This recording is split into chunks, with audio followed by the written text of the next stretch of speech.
and which would really tighten and thus keep away from pulling up the shirt and undershirt. Would it tighten it as much as the shirt to sock braces and or but in such a case you would still wear the no, if you have it with under trousers you could not wear the shirt sock braces. You would not really require shirt braces, which also might be more accurate. I'm not sure they existed back then, I still use them.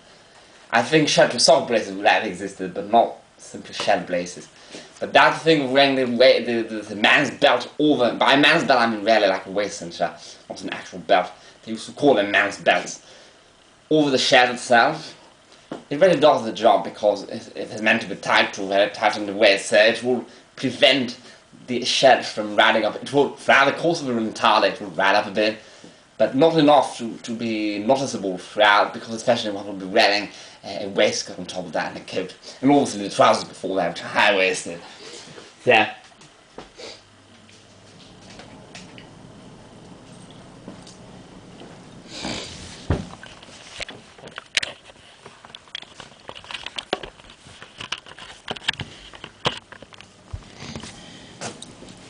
And then one will wear the under trousers with their own pair of braces, and then one will wear again socks that are this length, like this length, and the sock suspenders, sock braces to hold them up. And then one will wear the trousers above all that with their braces, then the waistcoat and the coat. So now for the shirt, as regards really the undermenswear of either combinations or undershirt and or also for the summer, if one has a lightweight suit for the summer, then it could be a shorter, more like boxers, but they were not baggy yet. That began in the 1900s, so they would still be, even if made out of a shirt and fabric, they would be tight at the ankles, either with drawstrings. Then in that period, more likely either a knitted cuff, but that would make it hard to wash because the knitted cuff would not be at the same temperature. It would be at a much lower temperature than what is required to wash the cotton under trousers themselves. So ideally to the buttons, by that either not strings, to the buttons would be on the outside, the other side.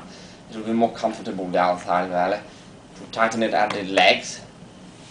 And then with such a system, that would mean that it would, even with separate under trousers, as long as one does not make the cuff there for the knee, the buttons too tight, the shirt to sock braces would still work. So one could then still use that system, because it would go below the under trousers, underneath the leg, and clip onto the socks.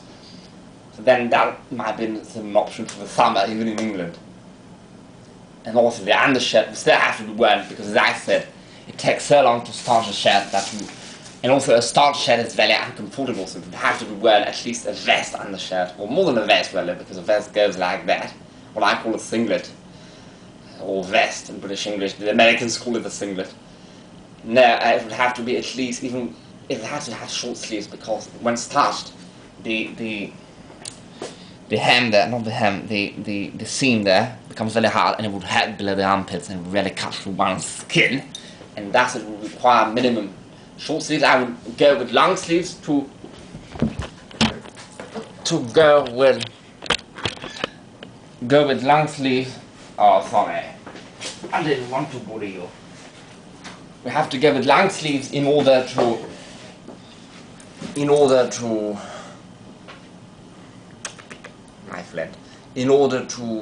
protect the sleeves and even to some extent the cuffs of the shirt from as much bodily perspiration as possible, and vice versa the dirty shirt, because after a week it becomes dirty. After 2 weeks that was disgusting, or very dirty. After 3 weeks, disgusting, like filthy, and we'll still wear it for another 4th week. So you also want to protect your skin from that filth. So it would be more ideal to have long sleeves then, especially if one is bound to make one's own stuff, which will have to be made if one desires it to be very accurate, because finding long sleeves undershirts in a summer fabric, summer knitted fabric, or not knitted fabric, is impossible to find originals, whichever size, so let alone the biggest size. dams that have to be made too. And finally, so I finished about the undermesslers, in other words, undershirt and under trousers, and in one piece the combinations, and also about the corset. Whatever I finished, the corset has to be made. What I do is I use 2 small thick cotton waistcoats I used to wear, and I starch them heavily, and it sort of does the trick to at least shins me in. But it's not really a proper corset. That will have to be made. You have to make it if you want a proper corset with bones, or even a proper man's belt.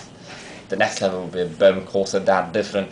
The biggest ones are like that, like the most tough ones to really restrict everything in movements, to have a straight posture, and they do not get hard up to that. I did not understand before, but that is because if it goes hard, then one will not be able to breathe and just die. So they go up to the top and the back, but the balloons, burning stops about that.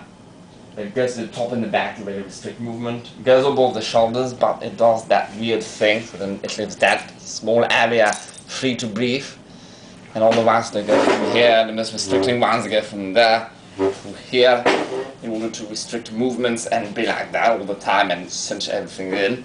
Also, all of that, if you wanted super period accurate, I'm not very into corsetry, but it would also have to be made. You would have to find natural, well-boned, it's not this forbidden now.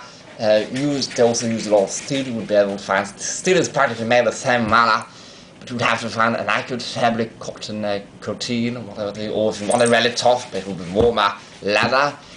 I would go with an undyed leather, so it does not take a lot of sweat. Does not get over the other dyes of the cloths, reading, especially when one has a white or light-colored shirt. Now, finding naturally tanned leather is more possible, I think, than ever in the last 20 years now, because I think it has been resurrected as a sort of ecological thing. So I do not really know precisely which shops do it, but I know it is being done. And so, and then one would have to make, but now if it is made out of leather, it is very difficult to sew leather. It needs it's a more sewing technique.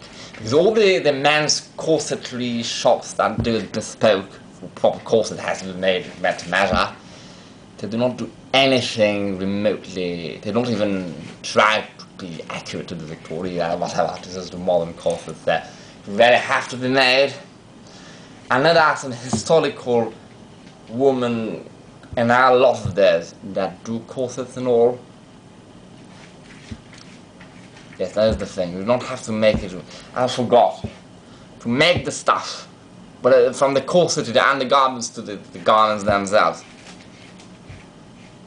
You do not have to learn. It will be also the easiest on the long term, perhaps. But if you do not like sewing, it is too easy for me to simply say, learn how to make it and bye bye. No. Be in contact with those like parts, especially if you live in England or America. There are many, especially women, into period reproductions, reproducing clothing, reenactment like Parta on the YouTube channel, and she now is into menswear as one example, and she is in British, and she'll be willing to do it, I guess, for a fee. And she actually learned tailoring recently in Savile Row. She said men's tailoring. Before that, she was only into gowns and women's wear, which is very different. And she made something, I think, for her husband/boyfriend. Now the problem is, again, the fabric they use, but if you were to purchase the fabric, give it to them, have them measure you, and have them do it, and precise if you want, especially if it's better if it is only a single person doing it, but even if she gets help to all do it by hand, she might do it, she might find somebody willing to do that, and they could make anything, especially corsets. I know a lot of them do corsets, so the corsets will be fine, and at least the more or less accurate ones are present in Britain. The ones that strive at accuracy. So even if they are inaccurate, you can actually tell them this is inaccurate. And then they might say, I know, but I still want to do it like that. But you might be able to say, you know what, the whole point of doing that is to make it as accurate as possible. I give you the cloth, do you agree to make it more accurate? They might say yes, they might say yes for an up fee, but then agree. If you do not live next to them, if you live in the bottom of Texas, no, there will be somebody in Texas doing that, but if you live in Canada, I do not know, or you live in Italy, maybe nobody does that in Italy, or you live in Dubai, Some of them would even agree to ship the cloth